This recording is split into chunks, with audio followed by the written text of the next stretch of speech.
Hello friends, welcome back to my YouTube channel परिधीज bird. तो friends, आप लोग एक बूंद इश्क में देखेंगे कि गुरुजी मृत्युंजय को देखते हैं और फिर कहते हैं, फिर सजा देने लगे अपने आप को।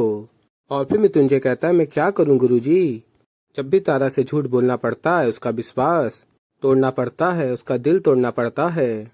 मुझे खुद से नफरत होती है, बार बार उसे खतरे के मुंह में धकेल देता हूँ। अगर वो इंजेक्शन बदल नहीं पाई या बदलते हुए उसे नंदू या कलावती ने देख लिया तो ये युद्ध शुरू होने से पहले ही खत्म हो जाएगा। और तो और मेरी तारा की जान खतरे में आ जाएगी। मैं क्या करूं गुरुजी। दिमाग कुछ कहता, दिल कुछ करने ही नहीं देता। और फिर गुरुजी कहते हैं, जब भी कोई इंसान बुराई के खिलाफ लड़ने के लिए तैयार होता है तो सारे कायनात की अच्छाइयाँ उसकी मदद के लिए आगे आती है। तारा न्याय के लिए आगे लड़ रही है, सच के लिए लड़ रही है, उसके साथ कभी कुछ बुरा हो ही नहीं सकता। और फिर फ्रेंड्स, आप लोग आगे देखेंगे कि तारा इंजेक्शन बदल देती है और रूम से धीमे से बाहर निकल जाती है। और तभी रुद्र प्रताप को होश आता है और लाइट ऑन करते हैं और देखते हैं और कहते हैं, नंदू तूने अलमारी खोली क्या अभी। और फिर नंदू कहती है, अभी तो आप उठा रहे हो, मैं वहां कैसे पहुंच जाऊंगी अलमारी खोलने। चाबी देखो आपके तकिए के नीचे पड़ी होगी, सपना देख रहे हो, सो जाओ। और फिर तभी रुद्र प्रताप कहते हैं, अरे चाबी वहां लगी हुई है। और कहते हैं रुद्र प्रताप, चाबी ये है। और तभी नंदू भी उठ जाती है। और तभी रुद्र प्रताप अलमारी खोलते हैं और कहते हैं, मेरे कपड़े तो ठीक हैं। और नंदू कहती है, ये चाबी इधर कैसे। और नंदू भी चेक करती है और फिर कहती है, सब कुछ तो अपनी जगह पर है। अगर चाबी अलमारी पर लगी हुई मिली है तो इसका मतलब किसी ने अलमारी खोलने की कोशिश तो जरूर की है। फिर रुद्र प्रताप कहते हैं, तारा के अलावा और कौन हो सकता है, चल देखते हैं नीचे। और फिर नंदू कहती है, हाँ। और फिर फ्रेंड्स, आप लोग आगे देखेंगे कि रुद्र प्रताप और नंदू तारा के कमरे में जाते हैं और लाइट ऑन करते हैं। और फिर नंदू देखती है और रुद्र प्रताप देखते हैं, तारा तो सो रही है। रुद्र प्रताप इधर उधर तलाशी ले रहे होते हैं और नंदू उठाती है तारा को, तारा उठ ना, उठेगी तू। और फिर तारा कहती है, अरे उठ रही हूँ बाबा। और फिर नंदू कहती है, मेरे सवाल का जवाब दे, तो हमारे कमरे में आई थी या नहीं। और फिर तारा कहती है, क्या बकवास कर रही है। और फिर रुद्र प्रताप कहते हैं, हमारे कमरे की अलमारी खोली थी तूने। और फिर तारा कहती है, ये सब आप लोग क्या कह रहे हैं, मैं क्यों कमरे में आऊंगी और क्यों आपकी अलमारी खोलूंगी। क्या मिलेगा मुझे, इसके गहने जो मुझे चाहिए ही नहीं। मेरा बाप अस्पताल में नहीं पड़ा जिसके इलाज के लिए मुझे पैसे की जरूरत होगी। और कहती है, तारा अब जा यहाँ से, सोने दे मुझे, नींद खराब कर दिया। और फिर रुद्र प्रताप नंदू जा रहे होते हैं और तारा कहती है, लाइट बंद करके जाना। और फिर नंदू लाइट बंद करके नंदू और रुद्र प्रताप तारा के रूम से बाहर चले आते हैं। और फिर फ्रेंड्स, आप लोग आगे देखेंगे कि नंदिनी कहती रुद्र प्रताप से, सुनो मेरी बात, शायद आपसे या मुझसे गलती से अलमारी में चाबी लगी छूट गई होगी। और फिर आगे आप लोग देखेंगे, तारा देखती है नंदू और रुद्र प्रताप कमरे के बाहर चले गए हैं और तभी उठ जाती है और चद्दर हटा के देखती है, सारे इंजेक्शन उसके पास होते हैं। और फिर रुद्र प्रताप नंदिनी से कहते हैं, ना ना ना ना, खुली आंखों से सपने देखने की आदत नहीं है हमें। ये लड़की कोई बड़ा खेल खेल रही है हमारे साथ। अगर हम अभी भी चौकन्ने नहीं हुए तो ये कान काट कर ले जाएगी हमारे। और फिर नंदू कहती, कल सुबह तक पता चल जाएगा कि तारा किसकी तरफ है। और फिर फ्रेंड्स, आप लोग आगे देखेंगे कि रुद्र प्रताप कहते हैं, तारा से गर्मा गर्म खा लो नहीं तो पत्थर हो जाएगा ये। और फिर तभी नंदू कहती है, अरे उस पत्थर से याद आया कि उसे आदित्य को इंजेक्शन देकर पत्थर ही बना रखा है हमने, उसके जागने का वक्त हो गया है। और फिर तारा सोच रही होती है, मैंने इंजेक्शन बदल तो दिया लेकिन आदित्य से बात करने का मौका नहीं मिला है। अगर इंजेक्शन के बाद भी उस पर कोई असर नहीं हुआ तो इन दोनों को शक हो जाएगा। और कहती है नंदिनी, मैं दूसरा इंजेक्शन जाकर लगा देती हूँ। और फिर रुद्र प्रताप कहते हैं, अरे आप क्यों जा रही हैं रानी साहिबा, आपकी ये बांदी है ना, ये लगाएगी ना इंजेक्शन। और फिर तारा कहती, थैंक यू भगवान जी, इतनी जल्दी मेरी मुश्किल सुलझा दी। और फिर रुद्र प्रताप कहते हैं, क्यों, अपने देवर जी को दर्द पहुंचाते हुए दुख होगा। और फिर तारा कहती है, बिल्कुल नहीं होगा। नंदू जानती कि अब मेरा उन लोगों से कोई रिश्ता नहीं है, ना मेरे मन में उन लोगों के लिए हमदर्दी है, ना ही कोई दया। अरे उन लोगों ने जब मुझे अपना नहीं समझा, मुझे इतना भला बुरा बोला, तो मैं उन्हें अपना क्यों मानूं।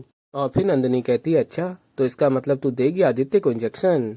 और फिर तारा कहती, बिल्कुल लगाऊंगी, मैं उसे अपने हाथों से इंजेक्शन दूंगी।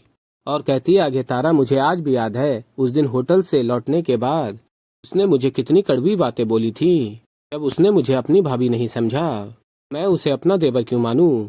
और फिर फ्रेंड्स, आप लोग आगे देखेंगे कि तारा आदित्य के पास जाती है और कहती है, आदि मेरी बात सुनो। और तभी नंदिनी भी पीछे से आ जाती है और तारा रुक जाती है। और तभी आदित्य कहता है, क्या लगता है तुम दोनों को कि तुम दोनों मुझे ऐसे बेहोश करती रहोगी और मैं सहता रहूंगा? बहुत बुरा किया तुमने मेरे परिवार वालों के साथ, मैं छोड़ूंगा नहीं तुम दोनों को। और फिर नंदिनी कहती है, बस कर, चुप हो जा, नहीं तो मुझे और भी तरीके आते हैं तुझे चुप कराने के। और फिर कहती है नंदिनी, तारा से लगा इस इंजेक्शन ताकि ये 12 घंटे तक पत्थर की मूर्त बन जाए।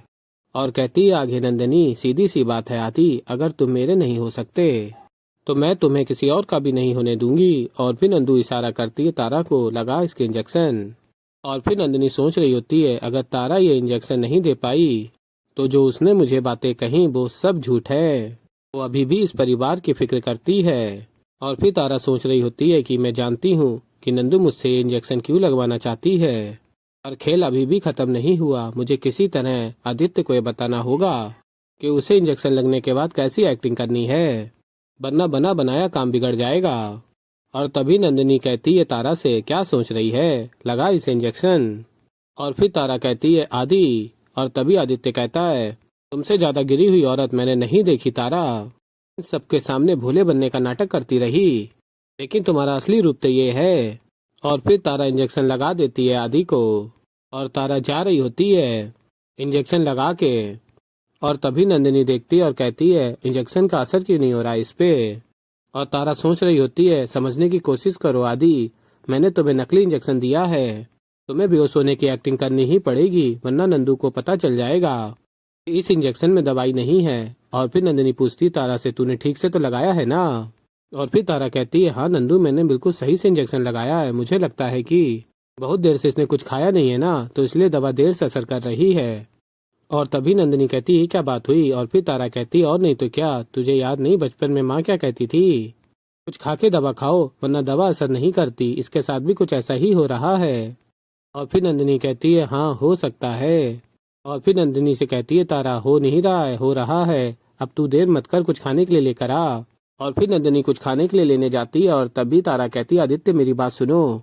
और फिर आदि कहता, क्यों सुनूं मैं तुम्हारी बात, ताकि तुम फिर से कोई नया खेल खेल सको। और फिर तारा कहती है, देखो आदित्य, अभी तुम्हारे पास मेरी बात मानने के अलावा और कोई चारा नहीं है।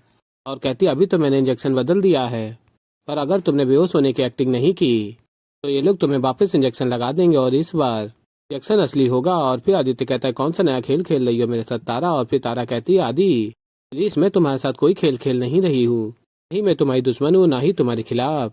तुम बहुत बेहोश होने की एक्टिंग करते रहो, सच खुद ब खुद तुम्हारे सामने आ जाएगा, आप जल्दी से बेहोश हो जाओ, नंदू कभी भी आती होगी। और तभी नंदिनी आती खाना लेकर और तारा कहती, नंदू इतना टाइम लगा दिया, कहाँ था? और फिर नंदिनी कहती, खाना लेने गई थी। और फिर तारा कहती है, ये सब क्या लेकर आई है तू खाने में, ये सब खिलाएगी तू आदित्य को? और फिर नंदिनी कहती, घर पे जो बनाए वही खिलाऊंगी ना, हट सामने से। और फिर नंदिनी जाती है और कहती है, लो ये तो हो गया बेहोश, बेकार में इतनी मेहनत करनी पड़ी। और फिर तारा कहती, हाँ ये तो बेहोश हो गया, खाली पेट था ना, इसलिए दवा ने लेट असर किया, और दवा असर कर गई। अब तू फिक्र मत कर, मैं 3 घंटे बाद आकर वापस चेक करूंगी कि ये बेहोश है या नहीं। और तभी तारा और नंदिनी चले जाते हैं और आदित्य सोच रहा होता है, पता नहीं तारा भाभी सच कर रही थी या कोई नई चाल चल रही थी। और फिर आगे आप लोग देखेंगे, रुद्र प्रताप पूछते हैं, तेरे सामने इंजेक्शन दिया आदित्य को उसने नंदिनी से? और फिर नंदू कहती, हाँ मेरे सामने इंजेक्शन दिया उसने। रुद्र प्रताप कहते, इसका मतलब तारा सच में बदल गई है। और कहती नंदिनी आगे, और सुनो, उसने मुझसे कहा कि जिन लोगों ने उसे एक बार ठुकरा दिया उन पे भरोसा करके वो समय बर्बाद नहीं करेगी। ताज्जुब होता है ना कि वो कितनी बदल गई है वो। और फिर रुद्र प्रताप कहते हैं, घायल नागिन बौखलाई हुई है, उस पर भरोसा मत करना, इस तरह पलट कर पुकारेगी, कुछ कह नहीं सकता। और फिर आगे आप लोग देखेंगे, रुद्र प्रताप का फोन बजता है। रुद्र प्रताप कहते, काम हुआ है, शाबाश, बहुत अच्छे। हम वहीं पहुंचते हैं और नंदिनी कहती, किसका फोन था? और फिर रुद्र प्रताप कहते, तुझसे मतलब? और नंदिनी कहती, क्या मैं एक सवाल नहीं पूछ सकती आपसे? और फिर रुद्र प्रताप कहते, एक पे रुकेगी ना तू, नाम के बाद पूछेगी काम क्या था, उसके बाद पूछेगी काम किया क्यों, खर्चा कितना हो रहा, इतने पैसे क्यों दे रहे हो? और फिर नंदिनी कहती, क्या है इतना सुनाते क्यों हर बात पे, मुझे पैसे देते समय इतनी कंजूसी करते हो कि सोच सोच के खर्च करना, खुद कहाँ कहाँ पैसे लुटाते हो। और तभी तारा भी आ जाती है और देख रही होती है दोनों की बहस को और खुश हो रही होती है। और फिर फ्रेंड्स आप लोग आगे देखेंगे कि तारा सोच रही होती है, लीडर ने सही कहा था, आदित्य के घर आने से नंदू कलावती में दरार आई है। तो ऐसे ही फ्रेंड्स आगे और भी बहुत कुछ देखेंगे, तो अभी के लिए इस वीडियो में इतना ही। तो फ्रेंड्स, अगर आप लोगों को हमारी वीडियो पसंद आई हो तो वीडियो को कर दीजिएगा लाइक, और अगर अभी तक आप लोगों ने हमारे चैनल को सब्सक्राइब नहीं किया है तो चैनल को कर लीजिएगा सब्सक्राइब, और बेल आइकन को ऑल पे करके प्रेस कर दीजिएगा, जिससे कि हमारी नई वीडियो का नोटिफिकेशन आपको मिल जाए। तो मैं मिलता हूँ जल्दी आप लोगों को एक नई वीडियो के साथ, तो तब तक के लिए बाय बाय।